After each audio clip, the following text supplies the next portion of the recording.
Salam alaikum, bienvenue à tous dans ce nouvel épisode de Mes Bricolos, épisode numéro 23 de la saison 3. J'espère que vous allez bien, mes bricologistes préférés. J'espère que vous avez passé une merveilleuse semaine. En tout cas, moi, comme chaque semaine, ça me fait toujours super plaisir de vous retrouver pour un nouvel épisode de Mes Bricolos. C'est notre petit rendez-vous hebdomadaire. Chaque mercredi à 17h hors GMT, c'est l'heure à laquelle je publie un épisode de Mes Bricolos. Et justement, on prend le temps dans ces épisodes de discuter, d'échanger, de blagasser, de commenter les dernières actualités du monde de la création, de l'innovation et donc du sujet qui nous passionne, du métier qui nous passionne, à savoir le design. D'accord. Et on prend le temps. Environ 20 minutes. Alors c'est un monologue, je vous l'accorde. Mais après, on se retrouve dans les commentaires pour discuter un petit peu de tout ça. Et puis moi, ça me permet de partager avec vous ces actualités. Parce que quand je dis un monologue, dans le sens où c'est pas monté, je raconte, j'allume la caméra, j'enregistre, et puis comme ça, vous avez un petit peu mon avis assez brut sur ces actualités. Et je trouve que c'est ça qui est intéressant, parce que des fois, c'est bien d'avoir des formats montés avec tout ce qu'il faut arranger, produit, mais aussi c'est bien de garder une certaine forme d'authenticité dans le dialogue. Et je parle de dialogue parce que je vous dis, on se retrouve dans les commentaires par la suite, mais voilà, cette authenticité, c'est ce que j'essaye d'avoir dans ces épisodes de Mes Bricolos. Et donc, ce qui fait que des fois, je dis des choses, on revient dessus, des fois, je change d'avis, et vous allez voir. Si vous suivez ces épisodes de Mes Bricolos, vous en êtes rendu compte. Et si vous ne suivez pas ces épisodes de Mes Bricolos, les gars, c'est le moment de vous abonner parce que ça montre que vous soutenez le projet. Allez, je fais une petite... j'essaye d'avoir un peu plus d'abonnés parce que ça me fait toujours plaisir. À chaque fois, je reçois une notification et ça me fait chaud au cœur parce que ça montre que vous soutenez le projet. Alors... il s'est passé des choses cette semaine, les gars. Il s'est passé un truc. Et d'ailleurs, c'est un copain qui m'a envoyé une actualité en me disant: est-ce que tu es tombé là-dessus? Parce qu'il faudra, d'ailleurs, petite casse dédiée à Saphir. Est-ce que tu es tombé là-dessus? Il m'a envoyé l'article de The Verge qui dit: Apple won't name a new head of hardware design. Alors là, je me dis de quoi il parle. Il me dit: je suis sûr que ça va être ton prochain sujet des bricolos. Il a pas tort. Il a pas tort parce que là, c'est quand même un truc assez important, sachant qu'on avait fait un épisode. Alors les gars, c'est le moment. De toute façon, je le mettrai à la fin de cet épisode. Vous pourrez aller le consulter ou sinon vous mettez pause. Puis vous allez le découvrir. Il sera en lien dans la description. Mais l'épisode numéro 13 de la saison 3, titré cet épisode: Jonathan Ive quitte Apple. Alors, il avait quitté Apple en 2019, il nous le rappelle ici qu'il avait quitté Apple en 2019, mais on s'était rendu compte, parce que j'avais fait un peu mes recherches, qu'il y avait un contrat qui liait Johnny Ive et Apple, qui était assez... Enfin, le mec, il n'avait pas trop de marge de manœuvre, tu vois ce que je veux dire. C'est-à-dire, il était assez à l'avantage d'Apple. Mais ce qui est compréhensible, le mec, il a été le designer hyper important de la révolution sous Steve Jobs, bien sûr, mais je veux dire de la révolution d'Apple, guidé par Steve Jobs, mais il est indéniable qu'il a eu une grande place dans la réussite d'Apple. Et justement, dans l'image de cette entreprise qui valorise le design, et souvent, quand on est designer et qu'on essaye d'expliquer ce qu'est le design, d'ailleurs, ce sera le prochain épisode de Mes Bricolos, on prend l'exemple d'Apple parce que Apple fait très bien ce travail fait très bien, c'est-à-dire a parfaitement compris l'importance du design dans l'entreprise. Et c'est un bon exemple quand on doit expliquer le métier du design et l'importance du design pour une entreprise. Mais là... on se questionne parce que quand on lit ce titre, on se dit ok, alors il avait quitté en 2019, il avait un contrat qui le liait avec Apple, on avait fait cet épisode numéro 13 de la saison 3 où on expliquait que là, il avait totalement quitté. D'ailleurs, les derniers meetings où il faisait des réunions de design, où il parlait même plus pendant les réunions de Johnny Ive, et que vers mi-2022, je crois que c'était mai-juin, justement, j'en parlais dans cet épisode, il avait décidé de complètement arrêter. Et donc, c'était Evans Hanke qui avait repris la tête du design. Alors, c'est elle, là, sur la gauche. J'ai trouvé cet article Mac Génération en français. Bon, je lis l'anglais, mais là, l'avantage, c'est cet article est plus complet. Donc elle avait repris, après le départ de Johnny Ive en 2019, la tête de design. En fait, c'était la chef design du département design de chez Apple.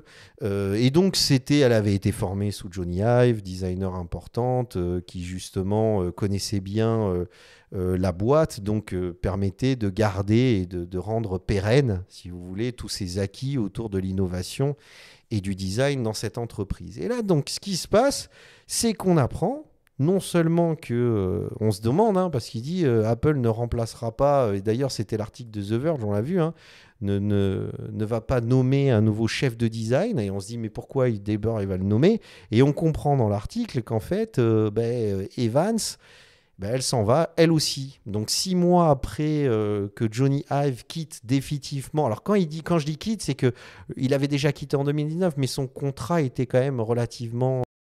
voilà, c'est-à-dire il avait quand même une place importante, même s'il faisait plus grand-chose à la fin, les dernières années. Je veux dire, il était quand même là, donc ne serait-ce qu'en termes de présence, ça a un poids, tu vois ce que je veux dire. Mais là, que Evans, qui justement jouait ce rôle-là, décide de partir.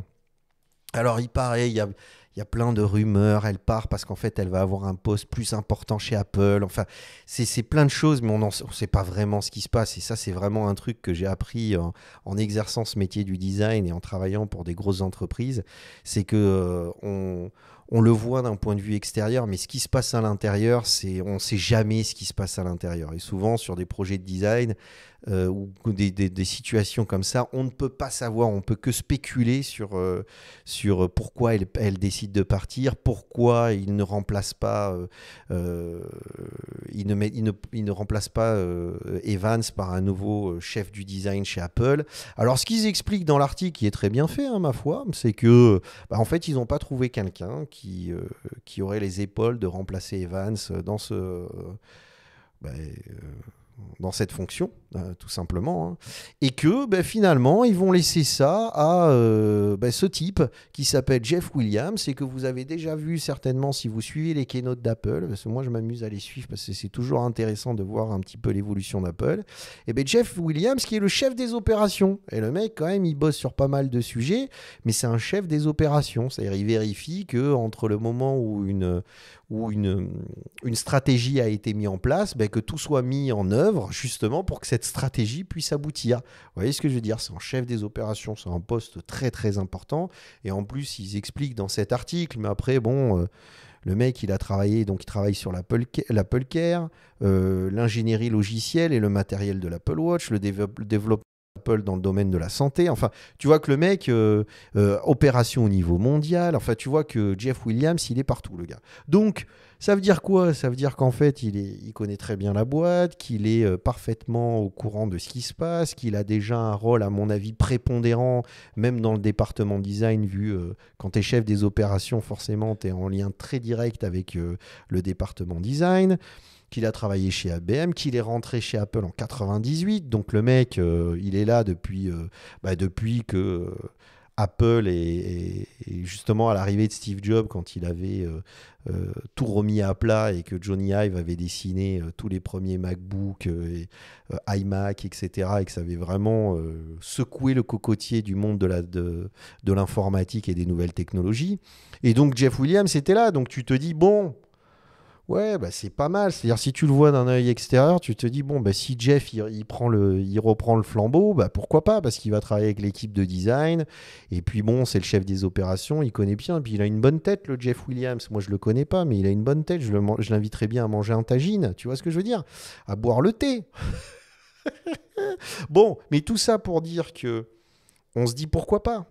Mais quant à Apple qui a capitalisé Steve Jobs, qui a toujours mis une place... Mais vraiment, c'est-à-dire, il a tout fait pour que le département design soit indépendant à l'intérieur de la société, à l'intérieur d'Apple, et puisse être libre en termes de création et d'innovation. C'est surprenant. C'est surprenant parce qu'en fait, un chef de design, c'est pas qu'il est plus fort que les autres, c'est qu'il sait dialoguer. Il sait dialoguer avec les autres département de l'entreprise, de la société. Et c'est ça qui fait vraiment c'est ça qui est vraiment très important. C'est-à-dire que il faut bien comprendre quand on est dans une boîte comme ça et qu'on est chef de design, c'est-à-dire qu'on a un rôle Et on a un poste qui nous permet de dire, ben voilà, le choix du design, ça va être ça. Le choix d'innovation, ça va être ça.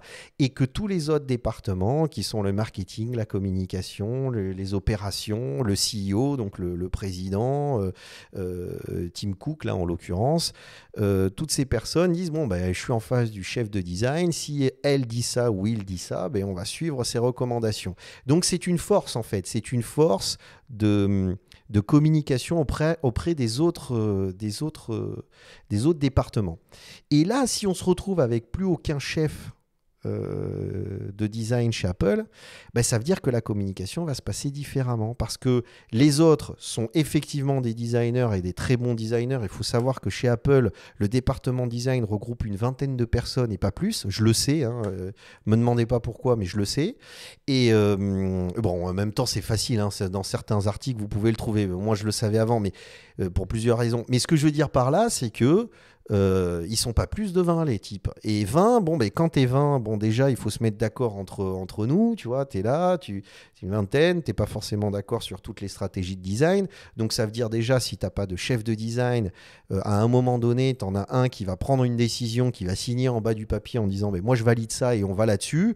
Et ça calme un petit peu les tensions à l'intérieur de l'équipe. Bon, bah, ça veut dire que déjà, à l'intérieur de l'équipe, quand t'as pas de chef de design, ça va être un peu compliqué de faire des choix et de se fixer sur ces choix et puis de les entériner pour pouvoir avancer.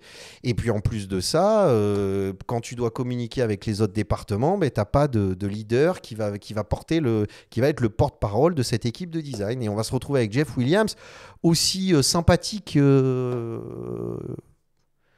qu'il puisse être. Tu vois ce que je veux dire? Mais de toute façon, après, je pense qu'il est habitué à communiquer avec le département design et les designers. Mais quand tu as le chef des opérations, forcément, le mec, il a un regard qui est différent. Il est chef des opérations. Donc, lui, ce qui l'intéresse et là où il doit être valorisé, c'est dans l'opérationnel.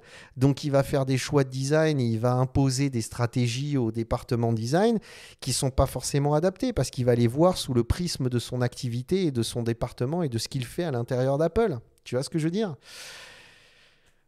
Et puis après, Jeff Williams, est-ce qu'il a les épaules, la connaissance parce que, je veux dire, quand tu es designer, quand même, tu manipules l'innovation et la créativité au quotidien. C'est vraiment ton fer de lance. Hein. C'est ce qui fait c'est ce qui te permet de te distinguer. C'est pas uniquement du style, c'est de comprendre des enjeux et d'arriver par ta créativité et ton innovation à proposer à faire des propositions qui soient intéressantes. Mais lui, il n'est pas là-dedans. Donc même si depuis 98, il a les mains dans la cambouille et tu comprends que le gars, il est dedans, il n'a pas toute la connaissance et la maîtrise de l'innovation et de la créativité comme peut l'avoir un designer. Ça ne veut pas dire qu'il ne l'a pas, mais je veux dire, c'est un métier à part entière. Hein. C'est pas évident, c'est compliqué. Et je peux vous le certifier hein, par connaissance de cause.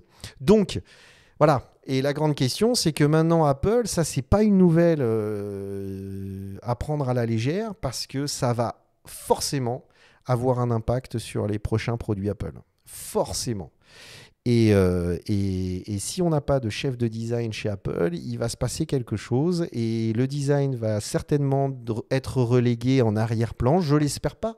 On va voir. Moi, je pense que ça n'est pas positif. C'est-à-dire, si je dois avoir mon avis là-dedans, maintenant que je vous l'ai expliqué, c'est que c'est fondamentalement pas positif. Et aujourd'hui, Apple était vraiment, et je vous le redis, pour terminer cet épisode de Membricolo, Apple était vraiment une entreprise qu'on prenait comme exemple quand on avait besoin d'expliquer l'importance du design parce qu'il y avait un vrai département design qui avait une place et une valeur.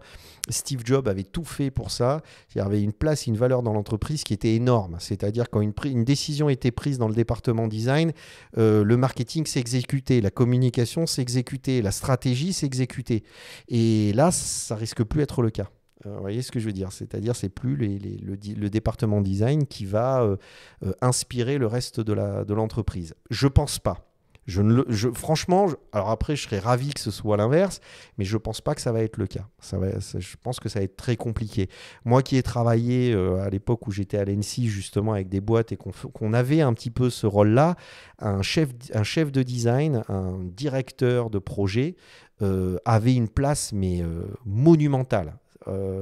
Je vous dis encore une fois, c'est pas qu'il était meilleur que les autres, c'est que c'était un chef d'orchestre qui était capable de s'affirmer et de se positionner en face des autres départements pour pouvoir faire passer une idée.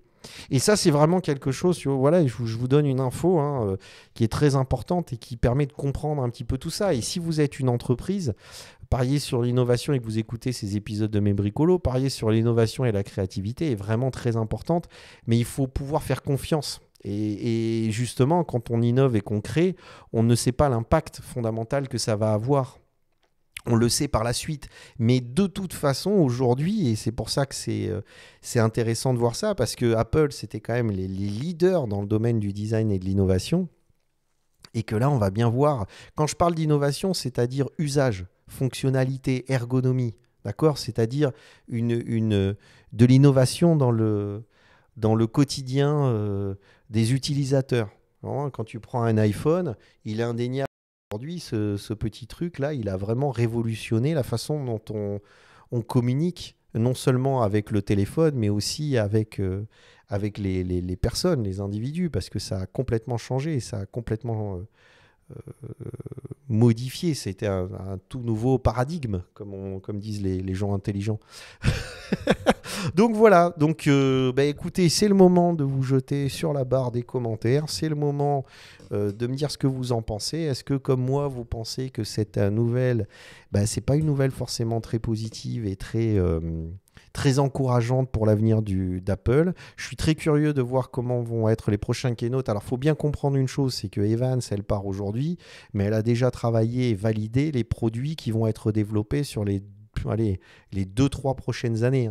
C'est-à-dire, il faut bien comprendre que le prochain iPhone, il aura...